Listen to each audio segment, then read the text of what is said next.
Hello বন্ধুরা, আজকে আবার একটা নতুন ভিডিও নিয়ে চলে এসেছি। আশা করছি তোমাদের নতুন বছর নতুনভাবে কাটছে।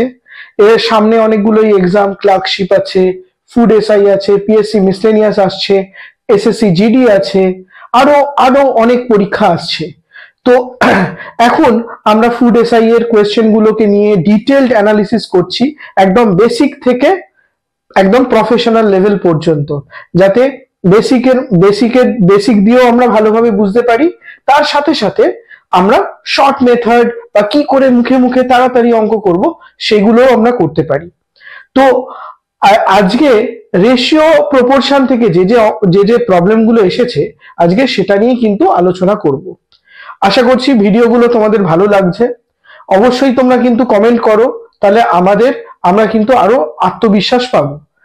আর সময় আজকে আর কম, তো সময় নষ্ট না করে আমরা একদম প্রবলেমে চলে আসছি। তো আমরা কি প্রবলেম আজকে রেশিও প্রপোর্শনে দেখে নিচ্ছি। কোয়েশ্চেন নাম্বার 1টা দেখে নি। 300টি আপেলকে এ, বি এবং সি এর মধ্যে এমন ভাবে ভাগ করা হলো যাতে এ এর 3 গুণ, বি এর 4 গুণ এবং সি এর 9 গুণের সমান হয়, তবে বি এর ভাগ্যে কতগুলি আপেল বরাদ্দ হবে। ঠিক আছে, এই যে প্রবলেমটা, এটা আমি বেসিক দিয়ে দেখব, মানে সোজা জিনিস। আগে বেসিকটা দেখব। 3a মানে এ এর 3 গুণ, মানে 3 অফ এ, আমি একদম 3a লিখলাম। সেটা কি বলছে? বি এর 4 গুণের সমান, মানে 4b ইকুয়াল টু 9c। তাহলে এইটা বোঝা গেল যে এটাই বলছে যে 3a equal to 4b equal to 9c। তাহলে এখান থেকে আমি যদি বেসিক ভাবে ধরি, তাহলে এটা ইকুয়াল টু কে হবে, কে একটা কনস্ট্যান্ট ধ্রুবক। তাহলে a ইকুয়াল মানে a is to B is to C equal to কিভাবে হবে? k by 3 is to k by 4 is to k by 9, এইটা আসছে। এটা তাহলে চলে গেল। এবার আসছে অ্যাকচুয়ালি কি 1/3 ইজ টু 1/4 ইজ টু 1/9। তাহলে পরিষ্কার এটাকে এইভাবে তো আমি করবো না। তাহলে এখান থেকে আমাকে এটা পূর্ণ সংখ্যায় আসতে গেলে কি করতে হবে? 4, 9 আর 3 এর এলসিএম, লসাগু। দেখো 3 আর 9 এর মধ্যে 9, তাহলে 9 আর 4 বার করলেই হয়ে গেল। 9 আর 4 কি? পরস্পর মানে মিউচুয়ালি প্রাইম নাম্বার বা পরস্পর মৌলিক সংখ্যা। তাহলে 4 আর 9 এর লসাগু কি হবে? 4 9 36। তাহলে 36/3 ইজ টু 36/4 ইজ টু 36/9। দেখো একটা পূর্ণ সংখ্যা কিন্তু চলে আসছে। তাহলে কি হচ্ছে? 12 ইজ টু 9 ইজ টু 6, এই 4, 12 ইজ টু 9 ইজ টু 4, এইটা আসছে। তাহলে এখান থেকে আমি পরিষ্কার পেয়ে যাব কি? 12 আর 9 21, মানে আনুপাতিক ভাগহার কি হচ্ছে? 12 প্লাস 9 প্লাস 4, মানে এটা আসছে 25। আর বি এর ভাগ কত?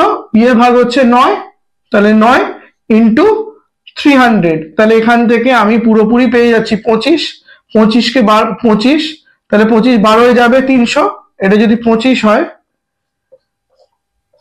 300 কত যাবে? 12। তাহলে 9 12 108, 108। তাহলে অপশন এ হচ্ছে রাইট আনসার। এটা হচ্ছে আমার লং মেথড। তাহলে এইভাবে আমরা বেসিকে করে এসেছি, কিন্তু আমাদের তো এত বড় অঙ্ক করলে তো আমাদের তো কোনো লাভ নেই। আমাকে তাহলে কিভাবে করতে হবে? আমাকে খুব সহজভাবে করতে হবে। আমি কয়েকটা স্টেপ মুখে মুখে করব। তাহলে যদি 3a হয়, এখানে পরিষ্কার বলছি 3 গুণ 3a equal to 3b equal to 3c, এই 4b ইকুয়াল টু 9c। তাহলে 3a ওখান থেকে পরিষ্কার 1/3 1/4 1/9। তাহলে আমি খুব বেশি হলে এই লাইনটা আমি শুধু লিখতে পারি।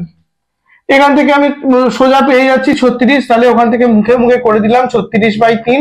একদম মনে মনে করবো, ওইটুকু আমি লিখলাম। আমি শুধু ওইটুকুই লিখবো যতটুকু আমার পেন ওয়ার্ক করা দরকার। ঠিক আছে, না করলে নয়, আমি সেইটুকু পেন ওয়ার্ক করবো। তাহলে 36 আর 12, তাহলে এখানে 12 আসছে, এটা 9 আসছে, এটা আসছে 4। তাহলে এখান থেকে আমি পেয়ে গেলাম। এবার যোগ করে নেবো, মনে মনেই যোগ করছি, এগুলো কিন্তু পেন ওয়ার্ক করবো না। 12 9 21, 21 4 25, তাহলে 300 দিয়ে গেলে 12। তাহলে আমার মাঝখানেরটা দরকার 9, 9 12 108। তাহলে আমি কিছুটা মুখে মুখে করলাম, কিছুটা করলাম আমি পেন ওয়ার্ক তখনই করব বা যতটা দরকার আমি শুধু ওইটুকু পেন ওয়ার্ক করব। এছাড়া কিন্তু কোনো শর্ট মেথড ওরকম ভাবে কিন্তু নেই যে আমি একটা শর্ট মেথড মুখে মুখে করে দিলাম। আর শর্ট মেথডের পেছনে কিন্তু তোমরা বেশি যেও না, যত তোমরা নিজেরা ট্রিক বার করতে পারবে, যত প্র্যাকটিস করবে তত কিন্তু সেই ট্রিকগুলো তোমরা সহজে বার করতে পারবে। আর আমি কি করছি, তোমাদেরকে সেইভাবেই প্রথম থেকে ভাবতে শেখাচ্ছি, ঠিক আছে? তাহলে এই জায়গাটা যদি বুঝতে না পারো আরেকবার ভিডিওটা রিওয়াইন্ড করে দেখে নিও, তাহলে কোনো অসুবিধাই থাকবে না, ঠিক আছে? তাহলে আমরা নেক্সট প্রবলেমে আসছি, এবং এরকম কোনো অঙ্ক যদি পাও সেই অঙ্কটা তোমরা করতে থাকো। এই জায়গায় ডিজিট গুলোকে শুধু চেঞ্জ করে দিয়ে 300 জায়গায় 500 করে দাও, ঠিক আছে? আর মানে অন্যান্য ডিজিট গুলোকে জাস্ট চেঞ্জ করে দাও।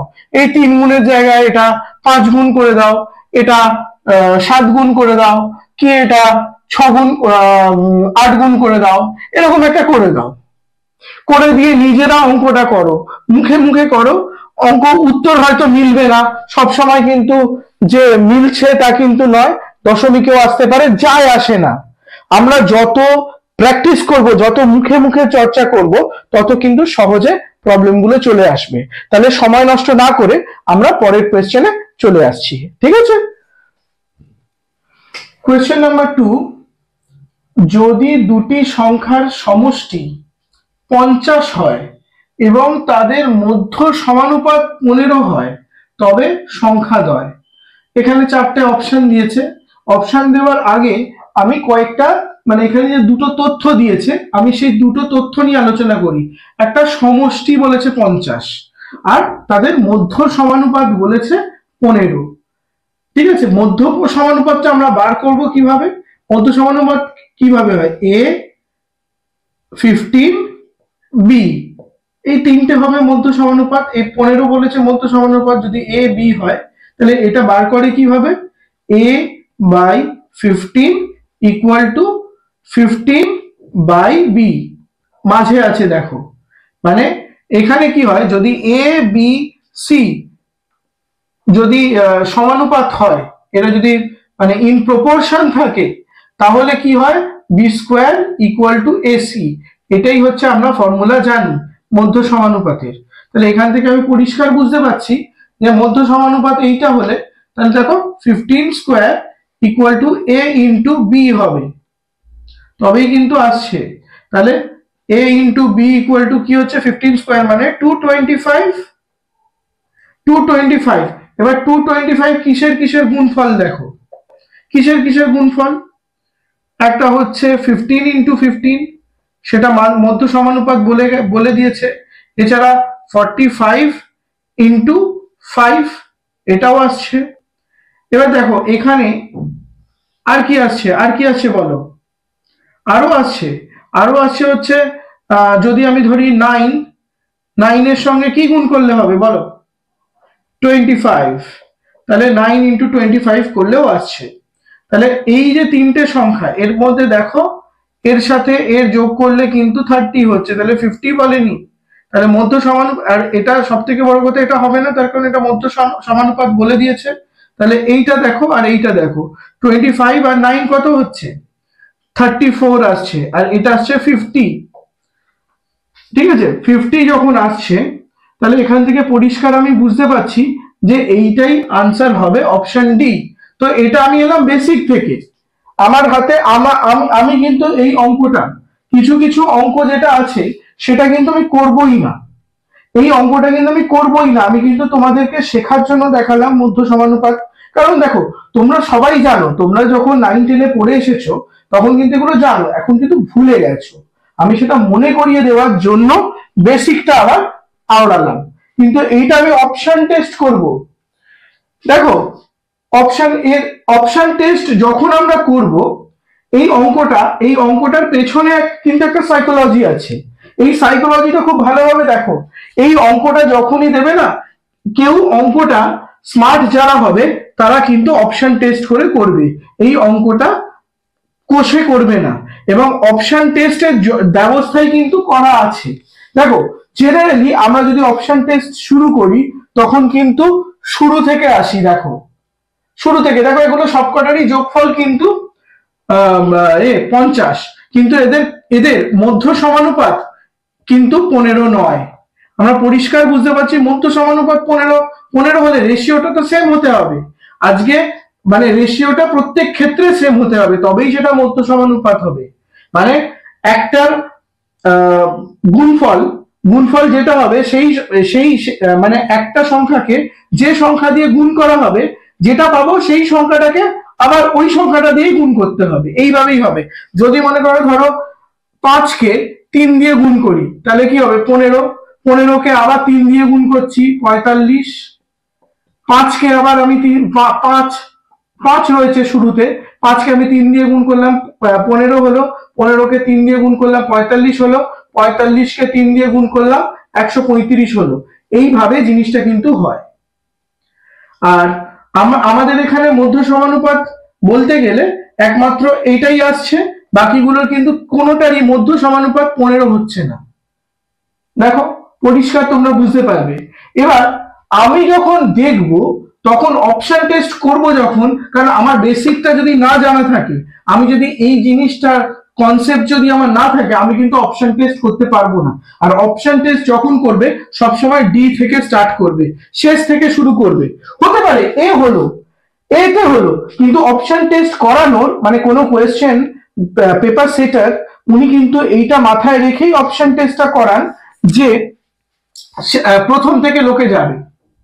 তাহলে প্রথম থেকে যদি যাও তোমার তো সময়টা নষ্ট হবে। সেই জন্য যখন অপশন টেস্টের কোনো জায়গা থাকবে সেখানে কিন্তু সবসময় শেষ থেকে শুরু করবে, ডিএ বা সিএ আনসারটা কিন্তু থাকে। এবার দেখো এইখানে পরিষ্কার আমরা একটা জিনিস বুঝতে পারছি, এখানে আমি কিভাবে দেখব যে এই কোয়েশ্চেনটার উত্তর এটা হবে, এটা আমি না করেও বুঝতে পারছি। দেখো 15 আছে, 15 হচ্ছে 3-এর গুণিতক, তাহলে যে সংখ্যাটা মাঝে মাঝে আছে 15, তাহলে সেই তারপরের যে সংখ্যাটা বড় সংখ্যাটা সেটা 15-এর গুণিতক হবে, অর্থাৎ 3-এরও গুণিতক হবে। প্রথম অপশনে দেখো এইখানে আমি প্রথমটা দেখছি না, আমি এখানে বড় সংখ্যাটা দেখছি, এটা এটা কিন্তু 15-এর গুণিতক নয়। 25 15-এর গুণিতক নয়। 40 15-এর গুণিতক নয়, একমাত্র 45 আছে যেটা 15-এর গুণিতক। এবং দেখো 5কে 3 দিয়ে গুণ করলো 15 হচ্ছে। তাহলে এইভাবে কিন্তু আমরা অপশন টেস্টটা করব। এইরকম অঙ্ক তোমরা নিজেরাও বানাও, বানিয়ে অঙ্কটা করো। আমি যদি বলি সমষ্টি 60 করলাম, এবার আমি তো ইনস্ট্যান্ট অঙ্ক বলছি, সেই জন্য হয়তো এদিক ওদিক কারণ আমার এইটুকু সময়ের মধ্যে আমি ক্যালকুলেশন সেইভাবে করতে পারছি না, তো আমি মাঝামাঝি সংখ্যাটা মধ্য সমানুপাতটা বলে দিলাম 20। দেখো এই অঙ্কটা আসে কিনা, এইভাবে করা যায় কিনা। দেখো যে মধ্য সমানুপাত যদি 20 হয়, প্রথমটার সঙ্গে এ হচ্ছে যোগফল হচ্ছে 60। দেখো করো, 60 হবে না, এটাও 50 হবে। ঠিক আছে, তুমি দেখো এইভাবে অঙ্কটা হবে কিনা, যে দুটি সংখ্যার সমষ্টি হচ্ছে 50, মধ্য সমানুপাত 20, তাহলে সংখ্যা দুটো কত কি হবে, 50ই রইল, মধ্য সমানুপাত করে দিলাম 20। তাহলে এবার দেখো কি হয়। তাহলে পরের কোয়েশ্চেনে আমি চলে আসছি সময় নষ্ট না করে। কোয়েশ্চেন নাম্বার 3, তেলের মূল্য 20% বর্ধিত হয়েছে, অর্থাৎ বেড়েছে। এর ফলে যদি ব্যয় বর্ধিত না করা হয়, যদি ব্যয়কে না বাড়ানো হয়, তাহলে হ্রাসপ্রাপ্ত তেলের খরচ এবং মূল খরচের মধ্যে অনুপাত কি হবে। এই ধরনের অঙ্ক এতে খুব আসে, মানে বিশেষ করে পার্সেন্টেজে বা শতকরাতে প্রচুর আসে। এবার এখানেই অনুপাত দিয়ে দিয়েছে, কিন্তু এই অঙ্কটা মানে বেসিকটা কিন্তু শতকরারই। তো বেড়েছে, আমি একদম বেসিক থেকে বুঝবো, 20% বেড়েছে, তাহলে খরচ বেড়েছে 20%। তাহলে আমি ধরি 100 টাকা ছিল, সেটা বেড়ে হলো কত 120 টাকা। কিন্তু আমি খরচ তো কমাচ্ছি, আমি 100 টাকাই রেখেছি, আমি ব্যয়কে অপরিবর্তিত রাখছি, মানে এই যে ব্যয় আমি অপরিবর্তিত রাখছি, ব্যয় বর্ধিত আমি করছি না, ব্যয় অপরিবর্তিত রাখলে তাহলে আমি 100 টাকাই খরচা করছি। তাহলে আমাকে কত কমাতে হবে? 120 থেকে কমাতে হবে 20 টাকা। তাহলে একে কত, 100 এ কত, তাহলে একে হচ্ছে 20/120 আর 100 এ কত, 120/120 ইন্টু 100। তো এইটা কাটাকুটি করে কি আসছে, দেখো এটা 50/3 আসছে, 50/3%, তাহলে আসছে এটা কম খরচা, 150/3%। তাহলে এটাই কি হ্রাসপ্রাপ্ত তেলের খরচ। আর মূল খরচটা কি? মূল খরচটা হলো 100 টাকা, মূল খরচ ছিল 100, আর হ্রাসপ্রাপ্ত তেলের খরচ হলো কত, 50/3। এটাই তো হ্রাসপ্রাপ্ত, এটাই তো কমানো হয়েছে, 100 এটা কমেছে, আর আগে কত দাম ছিল, 100 টাকা। তাহলে ক্লিয়ার এই জায়গাটা, এটাই হচ্ছে রেশিওটা। তাহলে কি আসছে, 50/300, 50 কেটে গেল 6, 1/6, তাহলে 1:6। এবার এবার দেখো পরিষ্কার, এবার আমি শর্ট মেথডে আসছি, এটা আমি কনসেপ্টটা বোঝালাম, আশা করি তোমরা কনসেপ্টটা বুঝতে পেরেছো। এই ধরনের অঙ্ক কিন্তু একটু গুলিয়ে দেয়, 20% বাড়ছে কমছে কি হচ্ছে বুঝতে পারছি না, তাহলে আরেকবার আমি জাস্ট বলছি, 20% বাড়ছে, আর ওখানে যদি 20% বেড়ে হলো 120, তাহলে 120 থেকে কত কমলে 100 হবে, 20 কমলে, তাহলে 20টা কত থেকে কমছে, 100 থেকে কমছে, এই 120 থেকে কমছে, তাহলে 100 এ কত হবে, 100 এ তাহলে আমি কত কমাবো, তাহলে ওইটাই আমি পার্সেন্টে আনলাম, করে এই 50/3 এলো, /100 হয়ে এই রেশিওটা এলো। এবার ফার্স্ট অফ অল আমি অপশন টেস্টে আগে দেখবো, অপশন টেস্টে দেখো এখানে দুটো অপশনকে কিন্তু আমি বাদ দিতে পারছি, তাই কারণ হ্রাসপ্রাপ্ত যেটা বলছি সেটা তো সবসময় ছোট, আর মূল খরচ সেটা তো অবশ্যই বড়। তাহলে কি করে, যদি আগে রেশিও যেটা বলবে সেই অনুযায়ী তো বাম দিক আর ডান দিক হবে, তাহলে সেইটা যদি হয় তাহলে অপশন বি আর অপশন সি কিন্তু কেটে যাচ্ছে, অপশন ডি হতে পারে। তুমি কেউ যদি বোকার মতো এরকম করো, 20/100 করে দিলাম, করে 1/5 আনসার, এটা তো নয়, ও 20 বাড়ছে, 20 বাড়ছে মানে কিন্তু 20 কমছে না, 20 বাড়ছে মানে 50/3 কমছে, এটা কিন্তু মাথায় রাখবে, এটা অনেক সময় গুলিয়ে যেতে পারে। তো এই অঙ্কটা করে 1:5 আনসার করে দিয়ে আসতে পারে, কিন্তু এই ভুলটা কখনো করবে না। এবার আমি শর্ট মেথডে আসছি, দেখো শর্ট মেথডটা কি, এইটা দেখো, এটাকে আমি ধরে নিলাম এক্স, অপশনটা দেখো x/100 + x, এরকম যদি অঙ্ক থাকে, যদি এরকম রেশিও বার করতে পারে, x/100 + x করলেই অঙ্কটা হয়ে যাবে।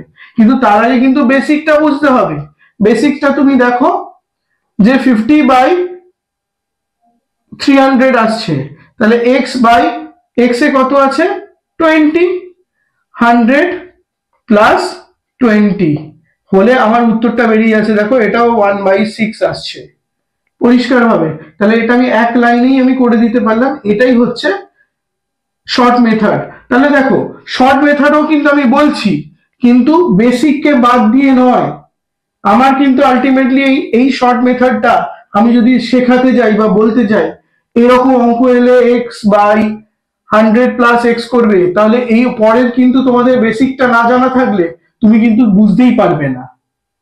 আগে কিন্তু ভালোভাবে প্র্যাকটিস করে বেসিকের জায়গাটা তৈরি করো, তারপর কিন্তু শর্ট মেথডটা অ্যাপ্লাই করবে, তাহলে এইভাবে অঙ্কটা করবে। আমি তাহলে পরের কোয়েশ্চেনে চলে আসছি। আজকের ভিডিওর এটাই শেষ কোয়েশ্চেন। তো কোয়েশ্চেন নাম্বার 4, একটি বাক্সে 20টি কাচের খেলনা আছে, বাক্সটি পড়ে খেলনাগুলি ভেঙে গেল, কোন অনুপাতটি কখনোই ভাঙা খেলনা এবং গোটা খেলনার অনুপাত হতে পারে না? পরিষ্কার কথা, খেলনা ভাঙুক বা গোটা থাকুক, কাউন্ট তো একটাই হবে, ভাঙা হলেও তো একটাই ভেঙেছে। যদি 20টা খেলনা বলি, 20টা খেলনার মধ্যে 5টা ভেঙেছে, তাহলে 5টা যখন ভাঙছে সেটা তো আমরা পূর্ণ সংখ্যাতেই তো কাউন্ট করছি। তাহলে পরিষ্কার ভাবে একটা জিনিস বুঝে নাও যে এইখানে এই অপশনে এটা তো এরকম ভাবে অঙ্ক হবে না, এটা কিন্তু দেখো অপশন টেস্টই হবে। এবার দেখো অপশন টেস্টের ক্ষেত্রেও সেই সাইকোলজি, দেখো পেপার সেটার কিন্তু ওইভাবেই ভেবেছেন, এদের 1+4 করে দাও, মানে এদের আনুপাতিক ভাগাহারটা করে দাও, যোগ করে দাও।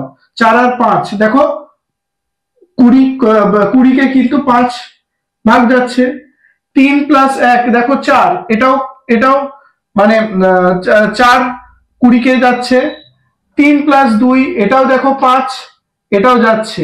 শেষের অপশনটা দেখো 5+1 6, 6 কি 20-কে যাবে? কখনোই যাবে না। তাহলে আমি পরিষ্কার বুঝতে পারছি অপশন ডি হবে আনসার, যেটা কখনো হতে পারে না। কারণ এটা হলে অনুপাতটাও তো পয়েন্টে আসবে, পয়েন্ট সামথিং আসবে।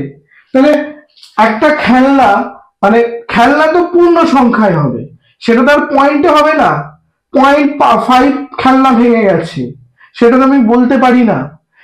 খেলনা ভাঙলেও সেটা একটা গোটা হিসেবেই হচ্ছে, সেটা তো ভেঙে গেল, সংখ্যাটা তো পূর্ণ সংখ্যাতেই হচ্ছে। তাহলে ক্লিয়ার? তাহলে এই option D is the right answer. এবার দেখো সাইকোলজিটা তাহলে বুঝতে পারছো।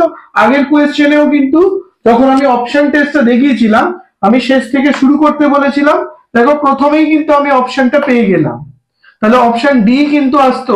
তো এইভাবেই কিন্তু পেপার সেটাররা অপশন টেস্টের ক্ষেত্রে সাজিয়ে রাখে কি শেষের কোয়েশ্চেনটা। এটা কিন্তু খুব ভালোভাবে মাথায় রাখো, তবে কিন্তু অনেকটা সময় বাঁচবে। এইটাই ছিল, কারণ এখানে অঙ্ক করার কিছু নেই, আমার শুধু অপশন টেস্ট করতে হতো, চেক করতে হতো, চেক আমি ওইভাবেই করলাম। তাহলে বন্ধুরা আজকে তাহলে এখানেই আমরা শেষ করছি। শুভরাত্রি, তোমরা ভালো থেকো এবং এই ভিডিওগুলোকে শেয়ার করতে থাকো, যাতে আরো অন্যান্য অ্যাসপিরেন্টের কাছে পৌঁছে যায়। ঠিক আছে? আমরা কিন্তু তোমাদের জন্যই দিনরাত্রি এক করে কন্টেন্ট গুলোকে কিন্তু বানাচ্ছি এবং সহজভাবে বানানোর চেষ্টা করছি।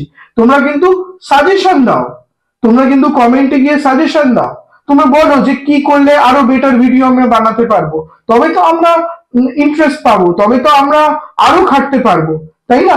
দেখো চাকরি বাকরি এইসবের বাদ দিয়ে আমি রাত্রির জেগে তোমাদের জন্য কন্টেন্ট বানাচ্ছি এই কারণে, যাতে আমি যে স্ট্রাগলটা করেছি, আমি যে আমার যে প্রবলেম গুলো ফেস করতে হয়েছে, তোমরা যাতে ফেস করতে না হয়, সেই জন্যই কিন্তু আমি তোমাদের জন্য এগিয়ে এসেছি। ঠিক আছে? তাহলে তোমরা ভালো করে প্রিপারেশন নাও, আমি কিন্তু সব সময় তোমাদের জন্য আছি। আর অন্য কোনো সমস্যা হলেও আমাদের কিন্তু চ্যানেলে আরো অন্যান্য ভালো ভালো টিউটাররা আসছেন, তারাও ক্লাস করাচ্ছেন, সেই ভিডিওগুলো দেখো। এবং খুব শিগগিরই আমাদের জিকের ওপর, মানে এই 2014-19 এগুলোর জিকের ওপরও কোয়েশ্চেন কিন্তু আসছে, এবং আমি কিন্তু একটা প্রপার স্ট্র্যাটেজির ওপর কোয়েশ্চেন কিন্তু, মানে প্রপার স্ট্র্যাটেজির ওপর আমি কিন্তু একটা ভিডিও বানাবো, যে কি করলে আমরা মানে ম্যাক্সিমাম জিকে পার্টটা, ম্যাথের পার্টটা কভার করতে পারবো। যেহেতু সামনে ফুড এসআই মার্চ মাসের 15-16 তারিখ বা 14-15 তারিখ করে এই পরীক্ষাটা আসছে, তো আমি কিন্তু সেই জন্য একটা প্রপার স্ট্র্যাটেজি নিয়ে আসছি খুব শিগগিরই। ঠিক আছে? তোমরা ভালো থেকো, গুড নাইট, বাই।